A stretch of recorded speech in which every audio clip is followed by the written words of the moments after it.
Hello, আমি তোমাদের সাথে আজকে ব্র্যান্ড থেকে আসা এই 3টে পার্সেল আনবক্সিং করে দেখাবো। চলো তাহলে আনবক্সিং করা যাক। প্রথম পার্সেলটা এসেছিল ডট এন্ড কি থেকে। এটা আমার ড্রিম ব্র্যান্ড। ট্রেনকির প্রোডাক্টগুলোর প্যাকেজিং এতটাই ভালো থাকে যে কোনোভাবে কোনো ড্যামেজ হওয়ার কোনো চান্সই থাকে না। এটাতে আছে একটা লিপ বাম। সেকেন্ড পার্সেলটা এসেছিল ফ্লিপকার্ট থেকে। দেখি এটাতে কি আছে।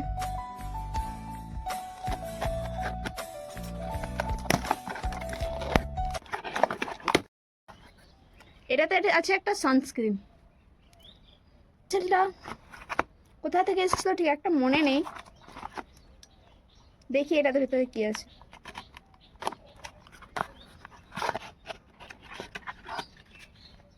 এটাতে আছে একটা মেকআপ ফিক্সার।